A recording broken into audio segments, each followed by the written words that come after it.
Bonjour Virginia, Bonjour Sophie, peux-tu nous dire qui tu es?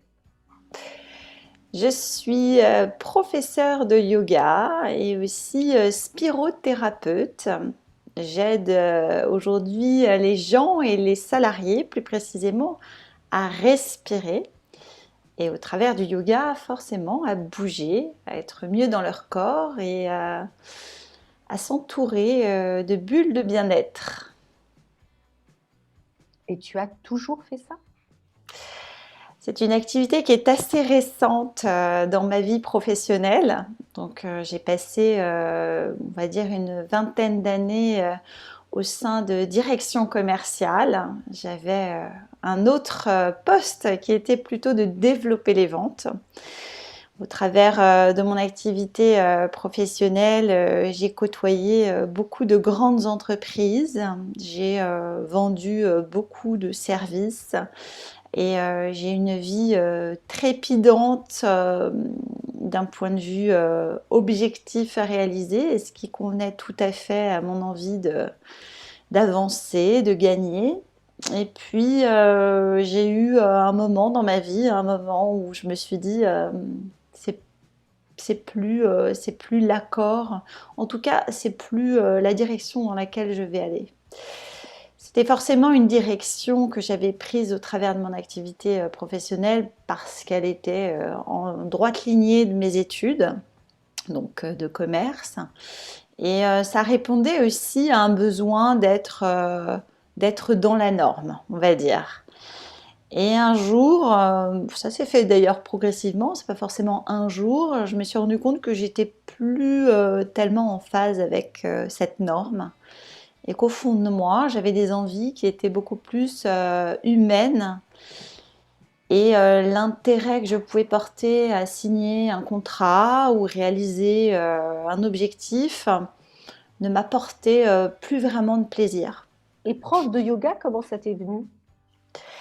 J'ai commencé le yoga très jeune, j'avais 25 ans, j'en ai 46 aujourd'hui, et je trouvais que le yoga était quelque chose de très enrichissant parce que non seulement je communiquais avec mon corps d'une manière beaucoup plus apaisée, et dans mon travail, ça me rendait beaucoup service parce que j'étais vraiment stressée, angoissée.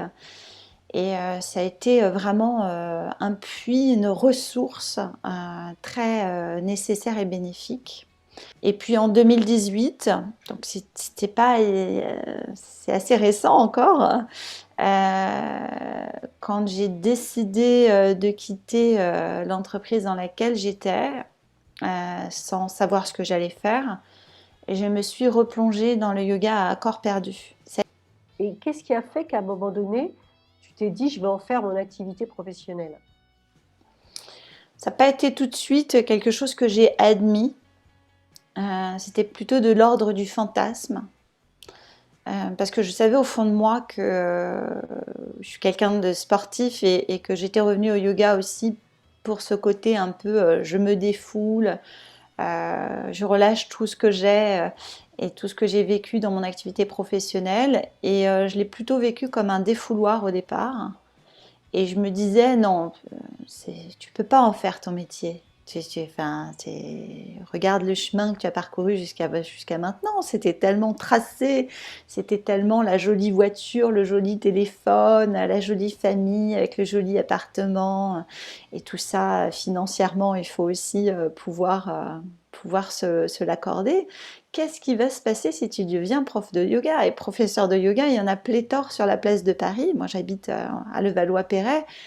Et il y en a une, voilà, une flopée. Donc, je me disais, non, mais ça n'est pas possible. C'est du fantasme.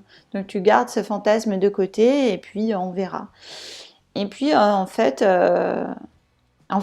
j'ai rencontré une coach. Ça aurait pu être toi d'ailleurs, Sophie, mais j'ai rencontré une coach qui m'a dit écoute Virginia, en ce moment tu as besoin de te recentrer sur toi et c'est très bien, vis de tous tes plaisirs et fais-le, vas-y, fais du yoga, cuisine, fais tout ce que tu aimes faire.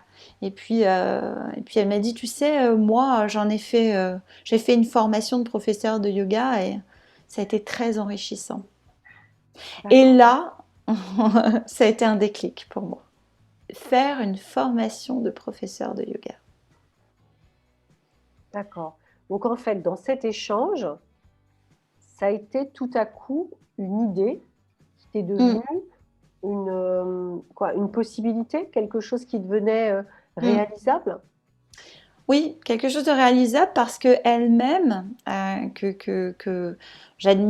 pas de l'admiration, mais vraiment j'appréciais et que je respectais énormément, est en train de me dire qu'elle avait son activité de coach, puisqu'elle me suivait moi, et qu'en même temps, elle avait été professeure de yoga. Et je me suis dit, bah pourquoi je serais pas professeure de yoga et je pourrais toujours faire ça à côté d'une vraie activité professionnelle, ouh là là, bien rangée, bien cadrée. Et je me suis lancée dans cette formation de professeur de yoga. Et voilà, en faisant cette formation de professeur, au début, forcément, quand j'ai rempli le questionnaire, voulez-vous en faire votre activité professionnelle? J'ai répondu non. Et au cours de la formation, qui a duré 3 mois, c'était assez intensif, c'est devenu une évidence, mais une évidence que ce que j'avais à transmettre, c'était moi et je pouvais le transmettre au travers de mon activité de yoga. Si quelqu'un, dans les personnes qui nous écoutent, est dans sa vie professionnelle et hésite encore à se lancer et à faire d'une activité qu'il aime beaucoup son activité professionnelle, qu'est-ce que tu lui conseillerais? C'est vrai qu'au début, les freins sont d'abord financiers et puis pour moi, pour ma part, était très familial, personnel, parce qu'il fallait aussi que j'ai toujours et c'est vrai que c'est très terre à terre, mais financièrement, comment je vais faire, quoi. Puis à un moment, en fait, tout ça, c'est détaché pour moi de mon envie profonde de réussir ma vie de femme, de mon rôle à jouer dans cette vie, c'était quoi là? Et ce que j'aurais à dire à cette personne, c'est que c'est quoi son rôle à jouer dans sa vie? Donc le seul conseil que je pourrais donner, c'est faites au fond de vous ce qui vous semble juste à ce moment-là. Mmh. C'est très difficile d'aller chercher. Souvent, on a besoin d'aide. Ouais, mais tu vois, je trouve que la question que tu posais tout à l'heure, elle est hyper puissante. C'est quel est le rôle que vous voulez jouer dans votre vie? Oui. Et donc première question, j'adore. Et ensuite, peut-être, 2e conseil, c'est se faire entourer pour Mm. vous aider à y répondre. Oui, moi je ne l'ai pas fait seule. À ce moment-là, je ne te connaissais pas, mais je ne l'ai pas fait seule et j'étais accompagnée de ma coach qui m'a tout simplement dit tous les champs du possible sont ouverts à toi. Mais qu'est-ce qui te fait hésiter?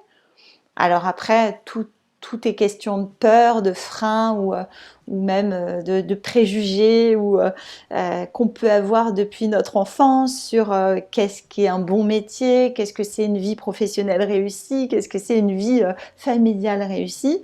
On a toujours cette photo dans notre tête de ce qui pourrait être le meilleur pour nous. Et puis au fond de nous, il y a ce qu'on veut vraiment. Et parfois, les images sont pas les mêmes. Les deux photos sont se ressemblent pas. Et c'est ça. Qu'est-ce qui est juste? Qu'est-ce que je veux aller chercher? Et puis à quoi je sers aussi dans cette vie? Je te Oui. remercie beaucoup, Virginia.